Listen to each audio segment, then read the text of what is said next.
Muchas gracias, doctora Sonia. Muchas gracias, doctora María Eugenia, por esta invitación. Obviamente, a la Sociedad Mexicana de Salud Pública.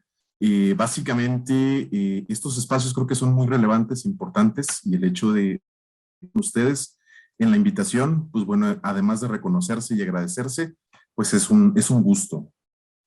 Básicamente, voy a compartir mi presentación. No sé si ya esté compartida. No la veo. Vemos como lo que dice el texto, o sea, la primera diapositiva. Ok, sí, ya aquí está. Uh-huh. Ya se ve la diapositiva, ¿verdad? Sí. Bien, el tema de hoy es salud mental y COVID-19. Mi nombre es doctor Gabriel Chavira Trujillo y pues vengo de parte del Instituto Nacional de Cardiología Ignacio Chávez. Vamos a hablar un poquito de lo que es la comprensión de la salud mental en términos generales. Existen muchas definiciones dentro de lo que es la salud mental. De manera general, la salud se entiende como un completo bienestar físico, mental y social, y no solamente la ausencia de afecciones o enfermedades. Esta es la definición de salud de la Organización Mundial de la Salud, que a final de cuentas es la más representativa. Hay muchas definiciones, hay muchos enfoques actualmente que se tiene dentro de lo que es salud pública, especialmente dirigido a la parte de salud mental. La consideran como un estado de bienestar también, en el que la persona realiza sus actividades y es capaz de hacerle frente al estrés normal de la vida. Es decir, ser una persona productiva y poder contribuir con su comunidad. En este sentido, en este mismo sentido positivo, la salud mental es un fundamento del bienestar individual y del funcionamiento eficaz de las comunidades y por ende de la sociedad. Aquí nosotros observamos que nos marca una interdependencia en este estado de bienestar entre lo físico, lo social y lo mental. Como ya les había mencionado, existen diferentes enfoques. El término bienestar siempre está al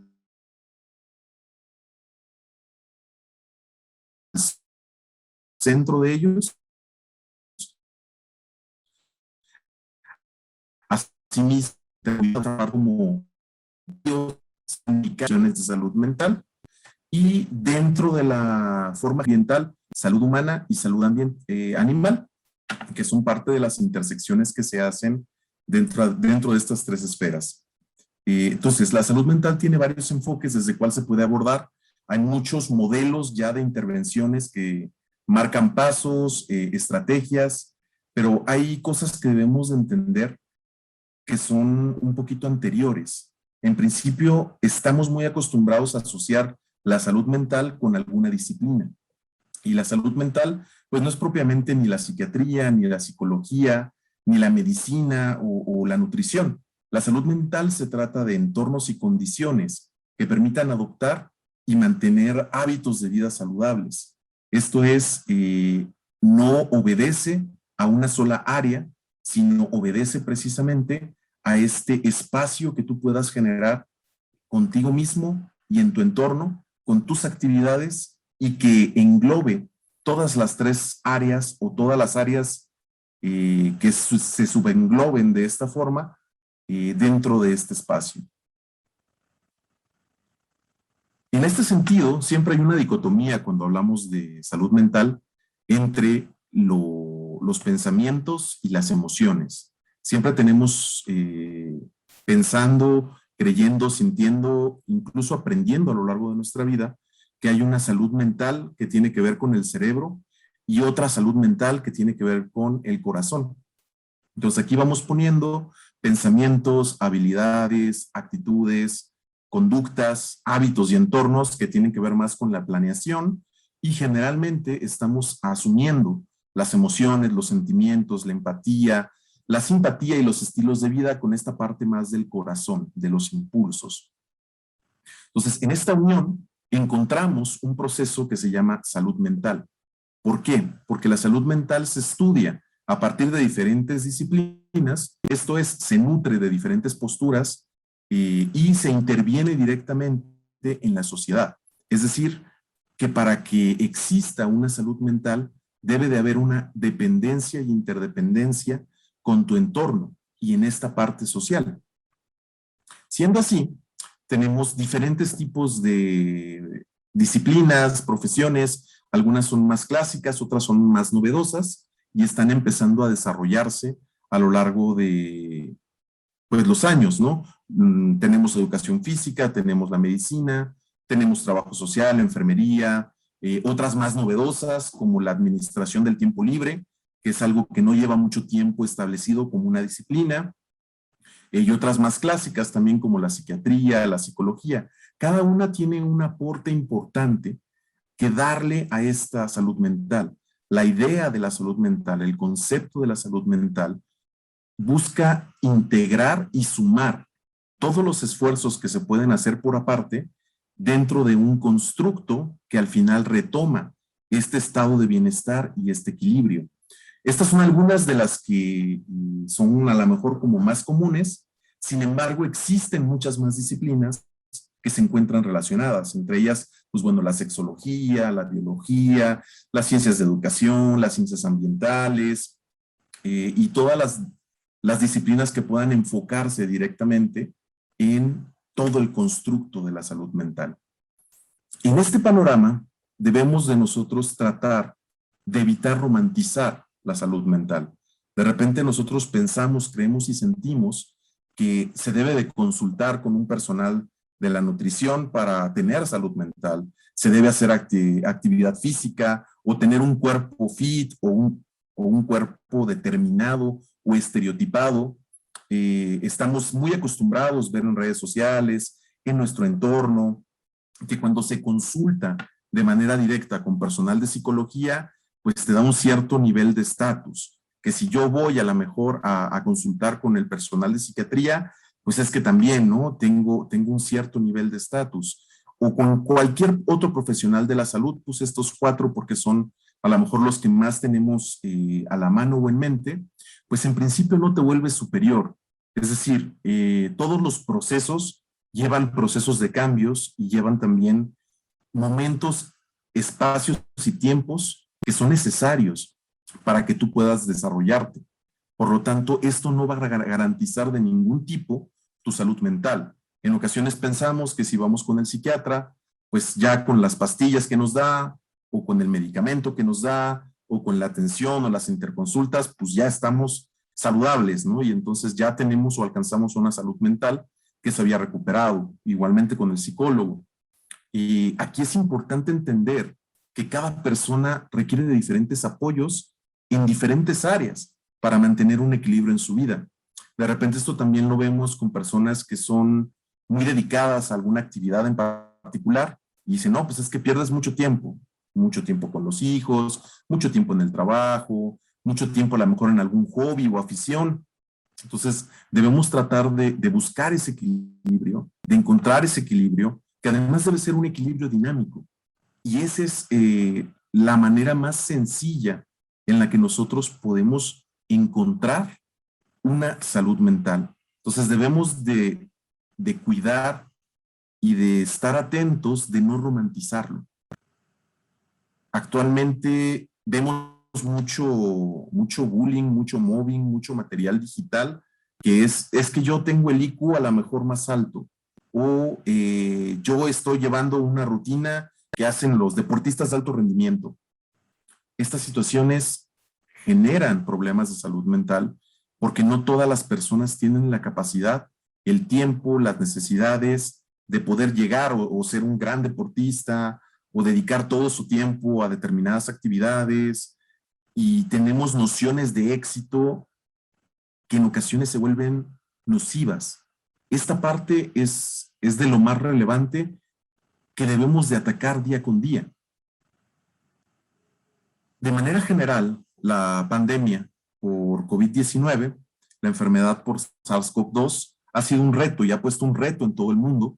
Desde su aparición hasta la actualidad, hay muchas cosas que aún se desconocen de la dinámica del virus. Todo este sistema, todo este cambio que nos hizo tener en poco tiempo, ha llevado a encontrarnos con algo llamado el fenómeno del COVID-19. Esta enfermedad por COVID-19, más o menos hasta septiembre, tiene más de 228 millones de casos reportados y 4.6 millones de muertes a nivel mundial.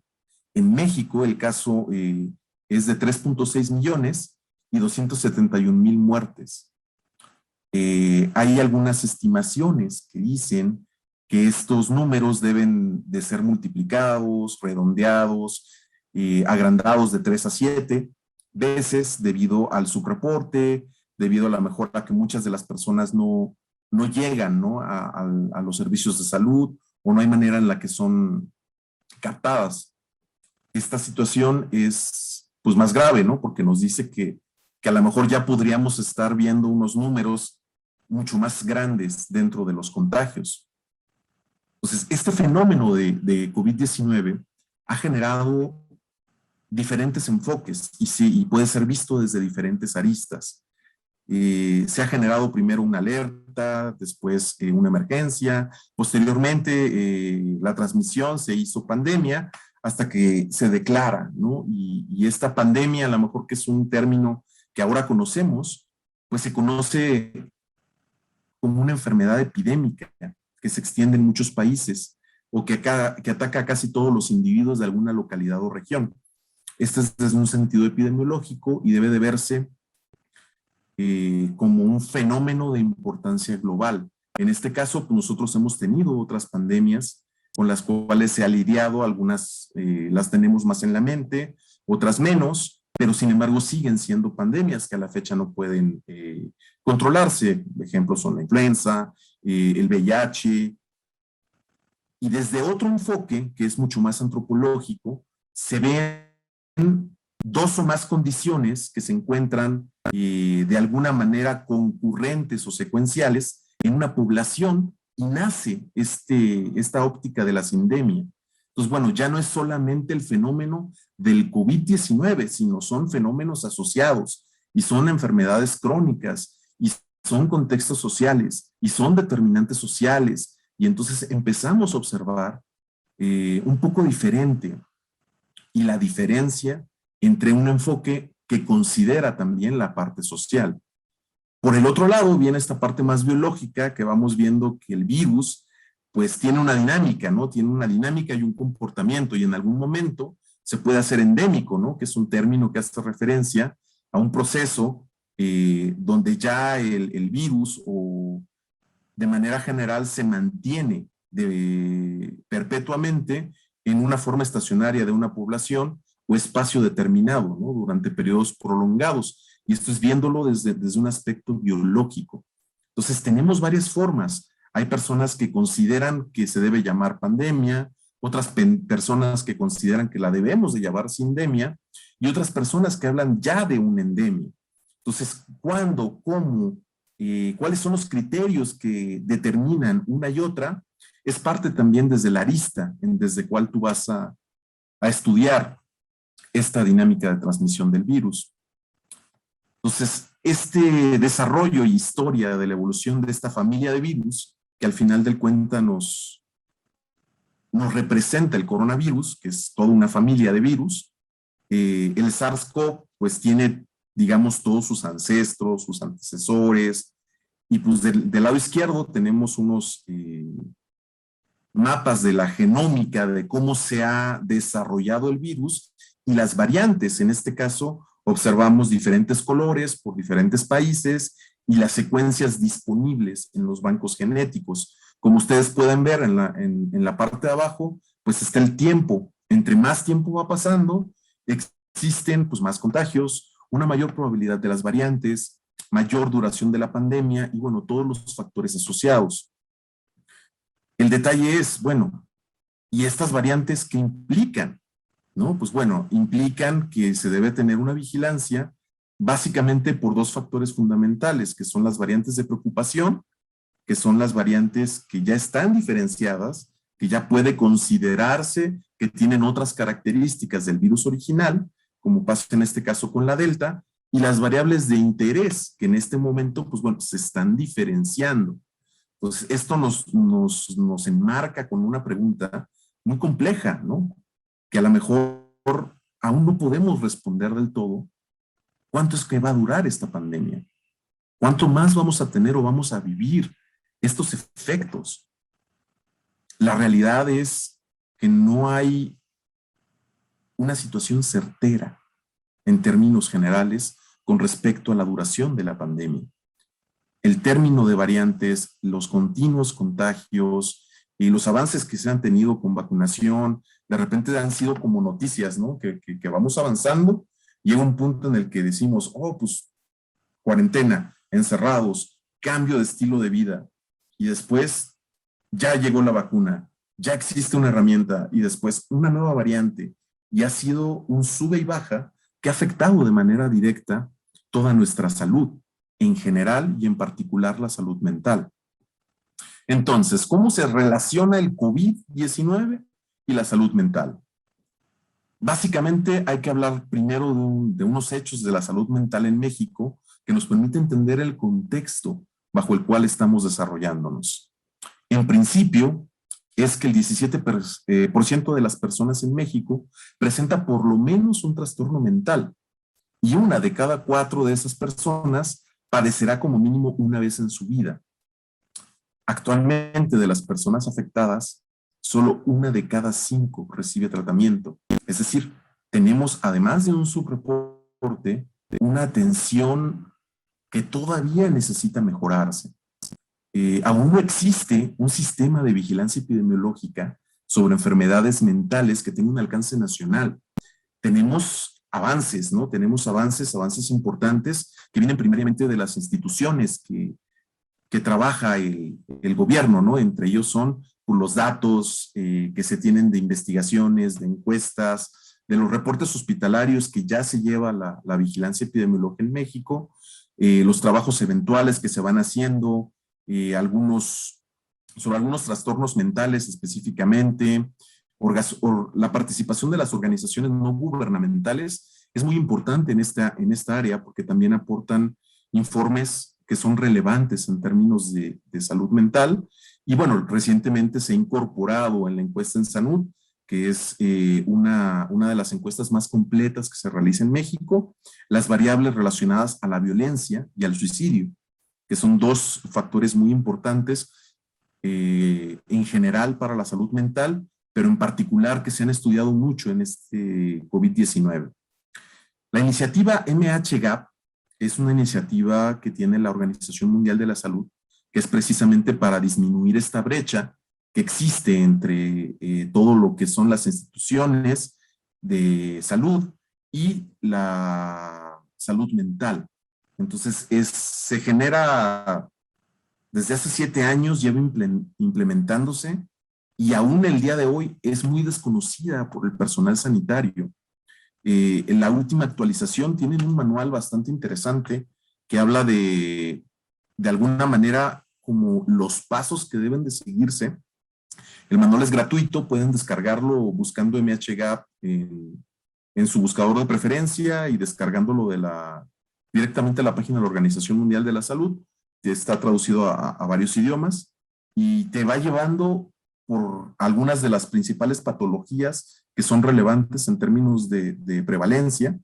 Te va llevando sobre qué hacer siendo tú un personal sanitario, cuáles son las alternativas que se puede dar, cuáles son los tratamientos primarios que puede dar un médico, por ejemplo, de atención, de referencia, un enfermero, un psicólogo, un psiquiatra, y de cómo se deben de tratar estas aristas dentro de los espacios sanitarios. Incluso también vienen las dosis de medicamento que pueden darse por parte de los médicos familiares, ¿no? Todo el personal de primer nivel de atención.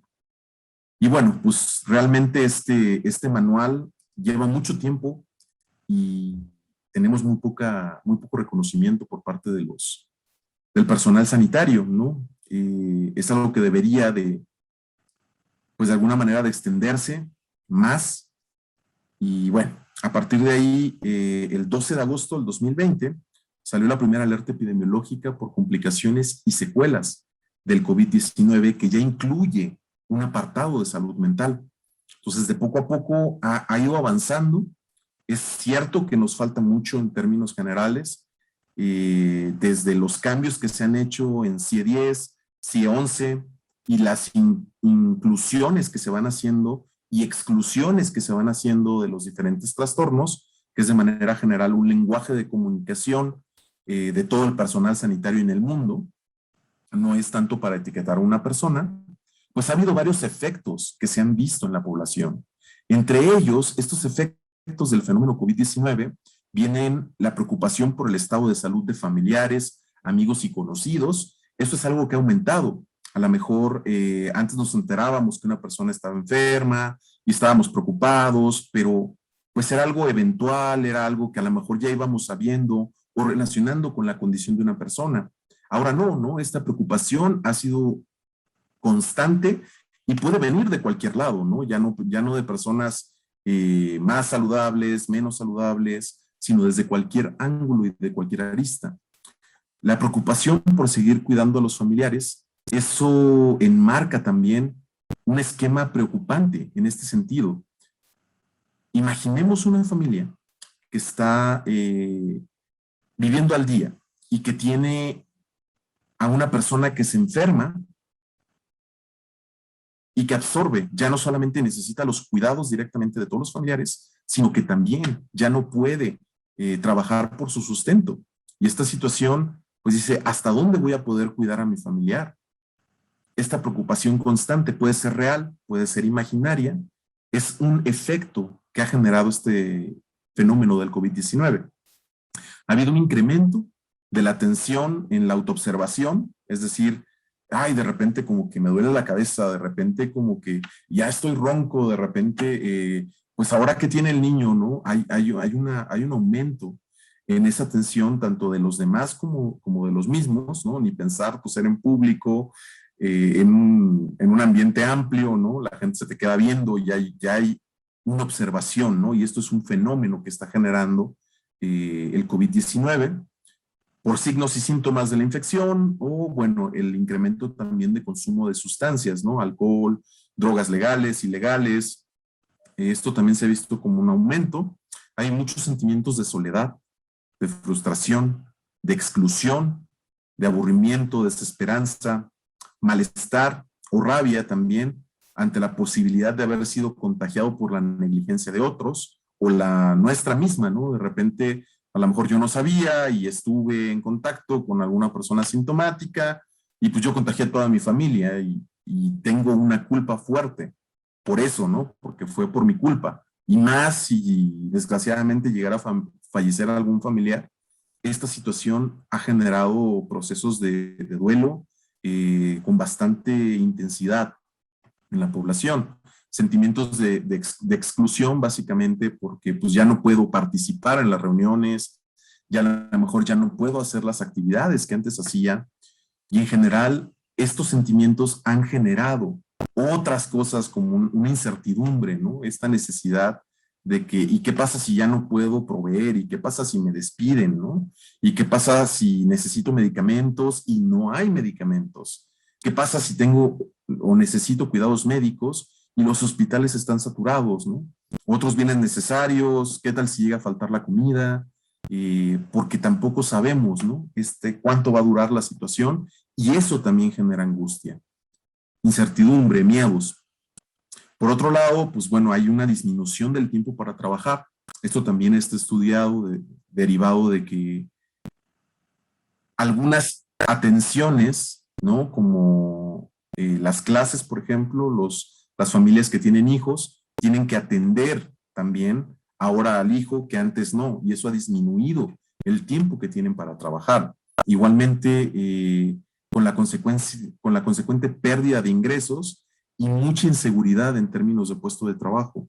Muchas empresas se han visto afectadas de manera general y pues ya no hay tanta certeza, ¿no? De por cuánto tiempo voy a continuar o si voy a continuar en el trabajo. Asimismo, se ha visto un cambio en el apetito, en la rutina, algunas alteraciones de sueño, en general de todos los ciclos de vida se han visto afectados. Y bueno, estos han sido algunos de los efectos que tiene el COVID. En términos generales, la vigilancia de salud mental pues tiene que ver con los trastornos mentales y conductuales del niño, ¿no? Por ejemplo, el espectro autista, el oposicionista desafiante, entre otros, lo que son los trastornos por el consumo de sustancias, ya sea las drogas legales y ilegales, y bueno, todas estas, ¿no? La depresión, la psicosis, demencia, epilepsia, ansiedad, estrés, burnout, autolesión, suicidio, y la violencia, que actualmente es un problema de salud pública. Y debemos de reflexionar mucho en cómo la violencia se ha convertido en un problema de salud pública y por qué se relaciona tanto con la salud mental. Digamos que eso es de manera general, en términos de nomenclatura, algunos de los principales aspectos que deben vigilarse de salud mental, pero también existen algunos otros aspectos que no llegan a ser sujetos o a lo mejor tan complejos para aparecer en una vigilancia, como son los sentimientos, los pensamientos, las angustias o las vivencias y miedos que tiene una persona o vive diariamente. Creo que esta parte es algo que hemos pasado todos, que ha generado un malestar, que a pesar de que pasa el tiempo, pues sigue ahí. Y no llega a ser disfuncional la persona, pero sí afecta su calidad de vida. Es otra cosa que debemos de reflexionar. Existen también consecuencias estructurales, si le llaman pandemia, sindemia o endemia. Existen unas afectaciones a las estructuras, principalmente la económica, que tiene que ver con una desaceleración de la economía, una reducción de la producción, rupturas en la cadena de producción, de repente ya no hay tantos proveedores, de repente ya no hay tanta mano de obra, de repente ha habido problemas económicos en varias empresas, muchos negocios han tenido que cerrar derivado a esta situación, hay un incremento de la inflación, es decir, nuestro dinero va valiendo menos, tienes un poder adquisitivo o compras menos con la misma cantidad de ingreso, hay cierre de negocios, desempleo y pues una baja en la recaudación al final de cuentas de impuestos, lo que genera también una escasez de servicios públicos y una deficiencia de los mismos. También hay algunos factores sociales que están involucrados en este espacio, que son los espacios educativos, hay menos lugares para sociabilizar, los niños pasan más tiempo con la familia, menos tiempo con pares, y esto también impacta en el desarrollo de los mismos. Los espacios laborales se han vuelto más complicados porque hay más estrés, hay una mayor carga laboral, hay un mayor tiempo de actividades, ¿no? Esta parte que salió apenas en la ley, ¿no? Del derecho a la desconexión, de trabajar 24/7 por el hecho de trabajar de manera virtual, también es un factor que debe de buscarse o incidirse. Estos determinantes sociales que siempre han sido un tema dentro de salud pública, ¿no? ¿Quién tiene, quién puede? ¿Quién sí puede tener un acceso a una atención médica privada? ¿Quién sí puede no salir de su casa? ¿Quién no puede hacerlo? Y una destrucción paulatina del tejido social. Este distanciamiento que ha habido de las amistades, de las familias, esta discriminación y estas peleas incluso que ha habido dentro de los espacios familiares por la situación de la pandemia.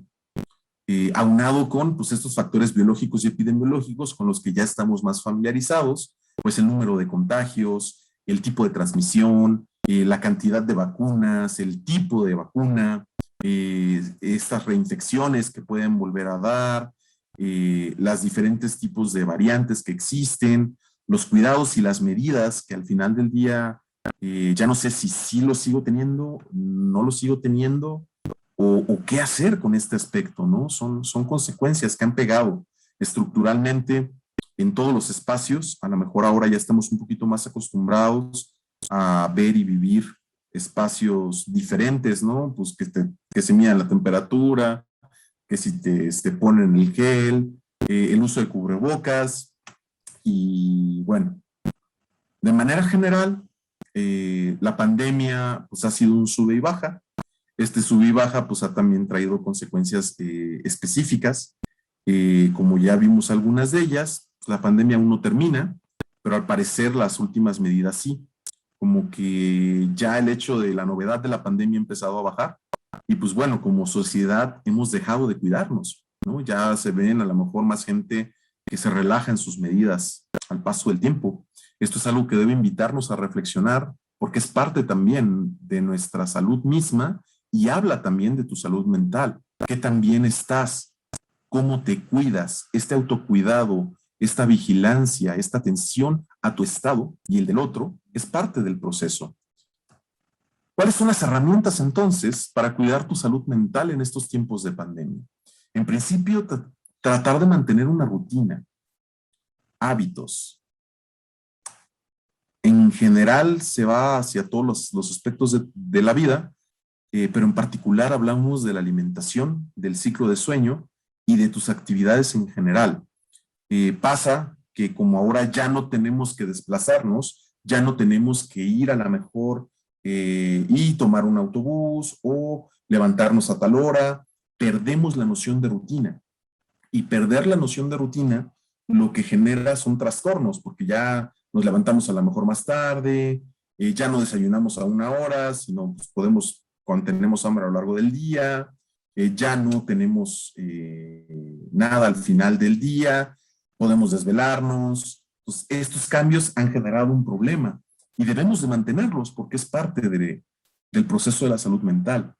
Hacer actividad física por lo menos 30 minutos, yoga, activación física, no se trata tampoco de sobrepasarse en términos de actividad, ¿no? Qué bueno si pueden llevar una disciplina, que es parte del proceso, pero bueno, por lo menos 30, ¿no? Buscar algo que te guste, baile, gimnasia, campo, jugar fútbol, jugar voleibol, cualquier cosa que te guste, pero incorporar esa actividad física, además de las actividades generales.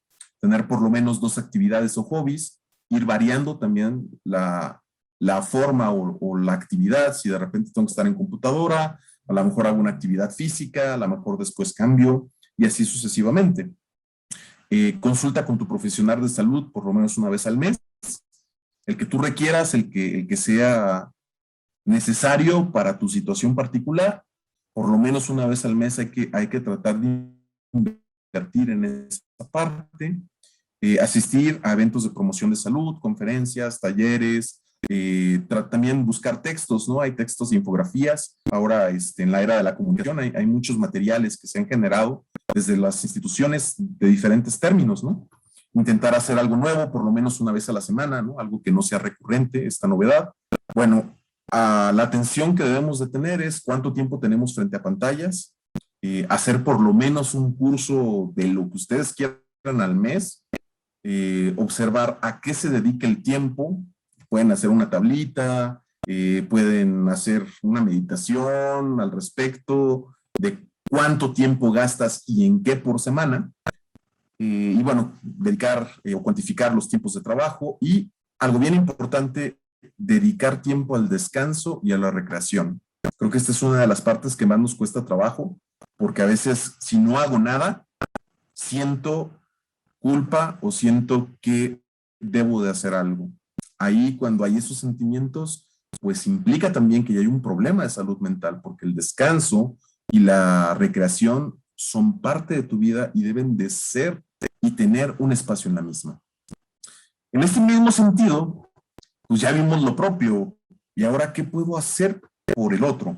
¿Qué puedo hacer para cuidar la salud mental de los demás? Porque no se trata solo de mí, sino se trata de esta interacción social, este espacio en el cual yo voy a interactuar. Hay muchas formas, hay muchas ideas, ¿no? Hay que ser colaborador, buscar ser empático, incluyente, participar con los demás, tratar de ser afectuoso, tratar de escuchar, tratar de ser voluntarioso en términos generales o particularmente voluntario en algo, no agredir, no juzgar, no criticar, que son partes como algo que nos cuesta mucho trabajo.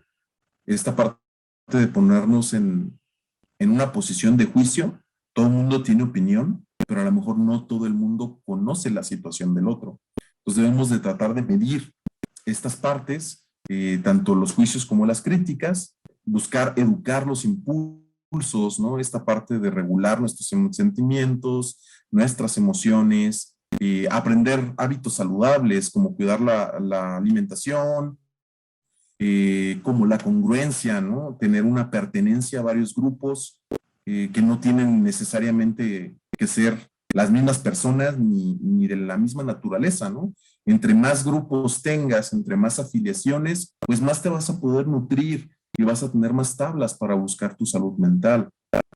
Otra de las cosas importantes es aprender a comunicar qué es lo que tú quieres y qué es lo que no quieres, ¿no? Esta parte de repente nos cuesta trabajo, cómo decirle al otro, cómo comunicar lo que quiero, si en ocasiones ni yo mismo lo sé. Otra de las cosas importantes es no dar tu opinión, ¿no? A no ser que alguien te la pida. Promover actividades al aire libre y sobre todo que tengan que ver con colaboración. De repente hay mucho espacio donde se presta a hacer las cosas por uno mismo, pero también hay que buscar la colaboración de los demás. Esta parte del tejido social es fundamental para poder tener y alcanzar y cuidar una salud mental. En este sentido, pues hay que formar a los hijos, hay que dedicarse a esta formación, no simplemente el hecho de tener un hijo, sino formarlo, criarlo, desarrollarlo, dedicarle el tiempo para ejercer esta paternidad, ¿no? Buscar no discutir con las personas, sino argumentar tu punto de vista, tu creencia, tus opiniones, tratar de predicar con el ejemplo, ¿no? Esta parte de buscar hacer las cosas mejor que decir las cosas o cómo se deben hacer las cosas, ¿no? Esta es una parte bien importante que a veces nos cuesta un poquito de trabajo y la gente aprende más que de la indicación, aprende más de la colaboración o del ejemplo, ¿no? Independientemente de cómo lo estés tú viendo en este sentido. Entonces, ¿a dónde acudir? ¿No? Hay muchas instituciones que actualmente tienen un espacio. Ustedes pueden hacer una búsqueda en internet sencilla, COVID-19, salud mental. Van a encontrar muchos sitios, especialmente para la pandemia. El gobierno hizo un sitio donde mete toda la parte de salud mental. En la parte derecha se aprecia, ¿no? Te ponen todos los teléfonos de las instituciones. Algunas son de carácter nacional, Ciudad de México, algunas otras tienen, ¿no? Esta influencia a nivel nacional, pero bueno, de manera general, pues hay instituciones que tienen un trabajo a nivel nacional, como lo es la Comisión Nacional de Derechos Humanos, como lo es el DIF, que muchos también no saben, pero DIF pertenece a la salud, es un brazo de la Secretaría de Salud. Bueno, el Consejo Nacional de Adicciones, que ya también mucho tiempo haciendo una labor incansable sobre el término de adicciones. Los centros de integración juvenil, que a pesar de ser una AC, se ha dedicado a hacer un trabajo bastante integral y que tiene muchísima trayectoria, ¿no? Y tiene muchos cursos y ha desarrollado muchos temas de promoción de la salud. Siempre buscar nada más que las fuentes sean oficiales y que sean profesionales de la salud, preparados, calificados, con una carrera, por lo menos, ¿no? Y sobre todo que se mantengan actualizados. De repente, tener ya una carrera no es suficiente, ¿no? Hay que buscar, pues, que si el especialista, que si que se hace los cursos de esta forma, como se mantiene actualizado, las intervenciones basadas en evidencia, ¿no? No terapias de repente que salen por ahí, que a lo mejor tienen no mucha evidencia detrás de ellas, sino bueno, tratar de buscar lo que se ha demostrado que es más eficiente a final de cuentas. Y bueno, pues buscar siempre un apoyo en las universidades, las facultades de las universidades generalmente manejan servicios de atención de salud mental en general en las diferentes disciplinas. Y bueno, algunos medios locales, ¿no? Algunas asociaciones civiles, algunos medios específicos, ONGs o a lo mejor programas que se van haciendo de manera directa en algunos espacios. Son importantes, ¿no? También tenerlos. Hay directorios, ustedes pueden ingresar a las páginas, buscar los directorios DIF nacional, cuál es el DIF que me toca en mi localidad, igual en CONADIC, igual en Centros de Integración, acercarse a su Comisión de Derechos Humanos, y bueno, de manera general, pues buscar las líneas, ¿no? De atención. Hay varias líneas. Ahora con la pandemia se ha hecho mucho el trabajo online. Y pues bueno, eso no es ningún problema. Puedes acudir a muchos espacios, pero sobre todo, pues buscar ayuda, ¿no? Y buscar ayuda que sea informada y de profesionales. De manera general, ¿cuál ha sido el impacto de la pandemia? Yo creo que el impacto de la pandemia en términos de salud mental ha sido muy interesante y más allá de ver de manera negativa lo que nos falta o de manera crítica, hay que buscar ser también positivos, ser también propositivos. Esta pandemia nos ha ayudado a visibilizar y a remarcar la importancia de la salud mental como una prioridad en salud pública. Y esta parte creo que siempre ha estado ahí y hay muchas instituciones que llevan años trabajando sobre esta línea, pero no se le ha dado el empuje todavía. Y creo que con el COVID-19 se empezaron a observar diferentes necesidades de ampliar infraestructura sanitaria sobre salud mental, de reorganizar de alguna forma e incluir la salud mental en las prioridades de los términos de salud pública. Ha crecido la preocupación obviamente por la salud mental y obviamente la demanda, ¿no? Esta demanda se ha incrementado. Hay muchos profesionales de salud mental, sin embargo también hacen falta organismos colegiados que supervisen, regulen y controlen las intervenciones y algunas de las instituciones en materia de salud mental. También es cierto que tenemos un abanico muy grande, pero que ese abanico no maneja una calidad estándar. Entonces sí es importante que se retome, ¿no? En todas las disciplinas un aspecto que regule. Creo que la que más lo tiene regulado a lo mejor es la medicina en términos generales, pero hace falta que esto permee en las otras áreas. También se han remarcado las inequidades sociales, principalmente con base en sus determinantes. Y creo que ha sido más que nunca la necesidad de apoyo, ¿no? Los gastos catastróficos para las familias y bueno, todo lo que implica, ¿no? O sea, estas inequidades y el impacto en salud pública. La pandemia de manera general ha agudizado las problemáticas que ya existían. Tenemos problemas, como lo vimos, pues hay mucho subdiagnóstico, hace falta también observarlo y hay detalles que deben estudiarse más, pero creo que los efectos han sido más evidentes. En términos generales, la violencia y los causales de la violencia doméstica, ha sido uno de los puntos y focos rojos que se ha visto en esta pandemia, ¿no? Como es que pues estar encerrado con una persona que es violenta, con un agresor, con una agresora, pues es complejo, ¿no? Y ya no poder salir ha puesto en jaque a muchas personas y ha generado también procesos que desencadenan en situaciones complicadas, que deben ser atendidas. Entonces, en esta arista debemos de mencionar, debemos de reflexionar, ¿estamos cuidando de nuestra salud mental? ¿Estamos pensando, creyendo, sintiendo que la cuidamos? Siquiera nos habíamos cuestionado un poquito al respecto. De repente vamos avanzando con nuestras actividades del día a día y no terminamos de redondear sobre esta reflexión. Yo creo que el impacto de la pandemia por COVID-19 en la salud mental ha sido brutal.